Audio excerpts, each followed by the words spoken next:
You're listening to the Dibbly-Dobbly podcast. Remember to like, share, comment, subscribe, and click the bell to make sure you get the latest episodes of the podcast.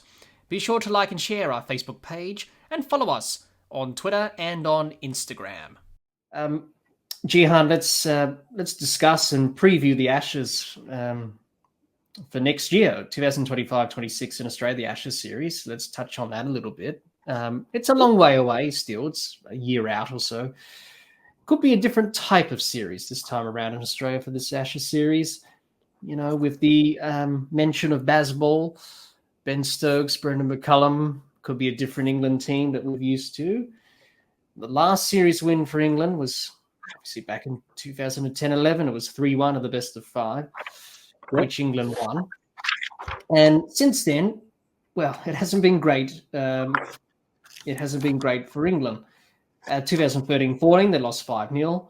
2017-18, they lost 4-0. And 2021-22, they lost 4-0 in the last three Ashes series since 2010-11.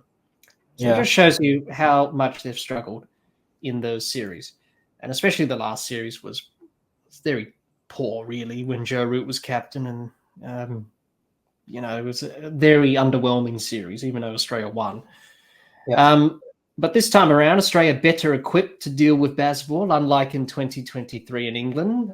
They've experienced Bazball for what it is, and they'll be ready for the challenge that comes towards them with that. And also, can England get the job done? Can their bowlers be effective? Can their batters stand up and score runs? Those are the questions that England will have to try and answer. So, Jehan, how do you see next year's Ashes series going? Do you think it will follow the similar pattern? Do you think Australia will win? Or do you think England with Bazball will, change it up a bit? At least give some respectability back to England when playing in Australian conditions. So your thoughts on that? I don't think anything will change, to be honest. I think it will be a big win for Australia. Maybe 4-0, possibly 5-0. If there's no rain in Sydney, maybe 5-0. I don't think Bazball is going to work here in these conditions, especially on the faster bouncier wickets, because you're just going to, with that style of play, I think you're just going to be giving Australia too many opportunities to take wickets. And I think you also need to, because the wickets here are pretty good to bat on generally, you have to be able to bat for long periods of time. So it's interesting if you looked at the England-India series in India. I'm not saying the wickets are very similar to here, but they played on basically very flat tracks that took a bit of a turn towards the end. Interestingly, quite different to the tracks Australia played on when they were there, when they were just raging from ball one. But that's another story.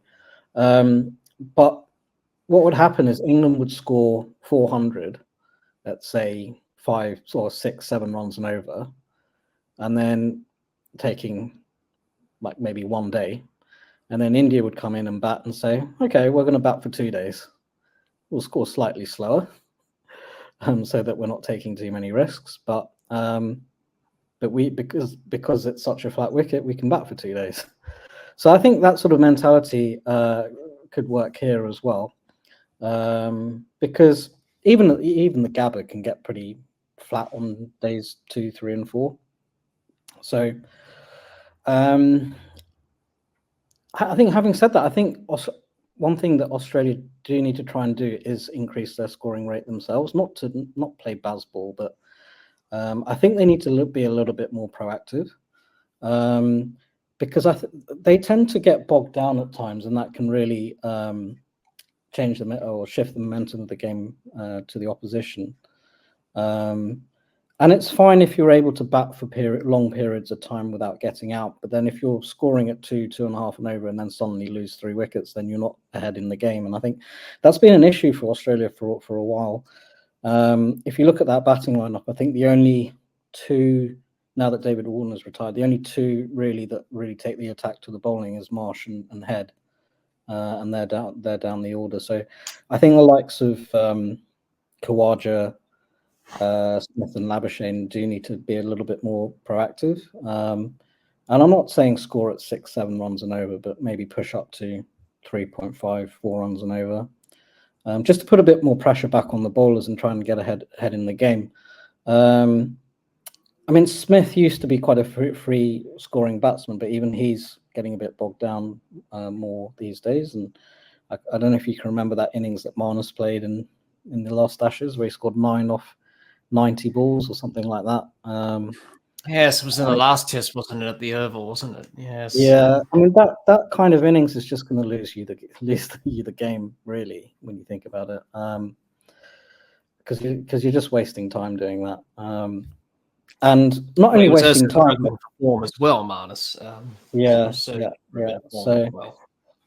it just allows the opposition to dictate terms a little bit.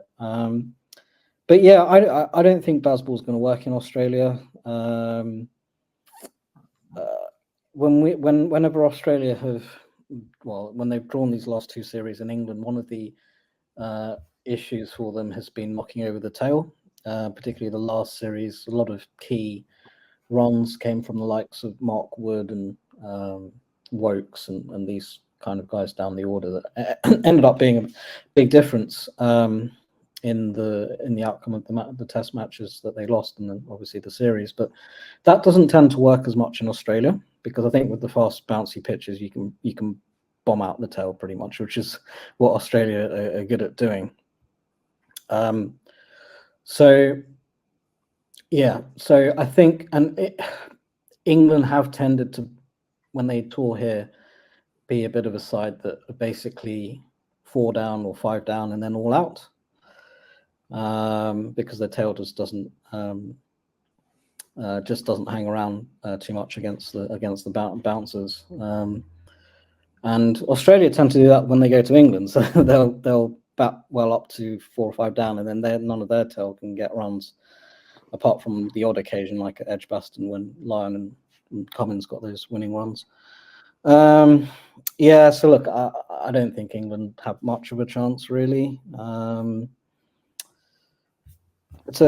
the time that series starts, I think Australia will have more of an established batting lineup. May well be Smith's last series. I think it will be the last time that the bowling quartet plays together in the series, if they're all fit. And not sure if Khawaja will still be playing. So the batting lineup might look quite different by that time. But look, I still think it will be at minimum. I think it will be 4-0, but possibly 5-0. Yeah. It could be the same pattern as it has been for the last few series in Australia. But and the other thing is, I don't think England have the bowling attack to do well here. Yes, either. I was just going to say, yeah. I mean, even no Broad, no Anderson. Well, even those two, or Jofra Archer as well. Yeah. You need that pace, and they really want Wood and Archer to be in the same side. But Mark Wood's had another injury, and Archer's coming back, and they've got Gus Atkinson and that Chris Wokes. Well, his record outside of England's not good. The last series, Mark Wood was their best bowler. He ruffled a few Australian batters up. Missing that experience of Broad and Anderson, the pace, excuse me, Wood and Archer, you need that. Atkinson's only new to Test cricket. You've got an inexperienced spinner in Bashir. It's very hard to bowl finger spin in Australia. Also, Jack Leach as well. The last series, every time he came on, Australia just took him to shreds, really. It may be a bit different under Ben Stokes, because he, tends to keep attacking fields for for when the spinners come on and not put anyone back on the rope. But yeah, those are the things that England need to ask themselves as well in terms of those questions. So they are going to have some challenges, and that's been the problem for them for some time. Yeah. And also Ben Stokes, as captain as well, continuing this mantra of Bazball, and with him and McCullum at the helm as captain and coach. Maybe their batting may improve slightly with this new mindset that they've developed over the last few years. Can Joe Root score 100 in Australia? That's the one thing on his record that he needs to tick off. He didn't do that in the last series. He came close, but didn't quite do it. And we all know how good of a player he is, but he hasn't quite done it in Australia. So there's a lot of questions for England to ask going into the series, and especially with this new philosophy on Bazball. But there were definitely, what we do know, probably no draws, Jehan, I don't think. I don't think if Ben Stokes was in charge in the last series, I don't think they would have been drawing that match in Sydney. But obviously bad light and rain prevented Australia from winning that game. But what we do know, probably no draws, and that as well. So, let's hope we don't see the short ball tactic again. I know we saw that last year and it was a bit monotonous and nothing really happened. Well, things did happen, wickets fell, but I won't be surprised if both teams go to that tactic again for this series. Australia certainly did, and it certainly worked at Lords in that test. They lost a few wickets in a heap, didn't they, England? They kept taking it on. So we may see that ploy again in this series. And definitely Australia will be a bit better to handle Bazball, unlike last year. I don't know, maybe, many Australian fans were saying, wait until you do it against our bowlers, but maybe everyone was a little bit naive and, didn't really, obviously, that sort of thing, as you say, in Ashes series, of course, Well, but I suppose really they didn't really quite handle it as well as they would have hoped, because it didn't really quite work out the way that Australia wanted. Yeah.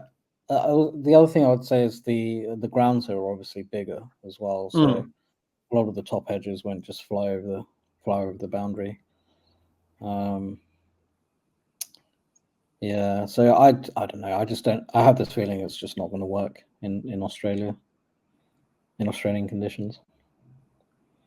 Yeah, well, that's the thing, really. We don't know until you actually play the series. And it was that sort of thing I was saying before about everyone saying that England won't be able to do it against Australia's bowlers. Well, they sort of did, really. And the Australian bowlers struggled a bit, especially in that fourth test in Manchester, that were on the back foot dramatically. Excuse me. I mean, the thing is, even when they play in England, if England are going to play Bazball, I don't think they should change their bowling too much. I think continue to try and hit a length, keep a few slips and gullies in, and then if they're using their feet and coming down the wicket, then bounce them, keep them in the crease. I mean, it's not rocket science. No, it's not. Or resort to T20 or ODI tactics.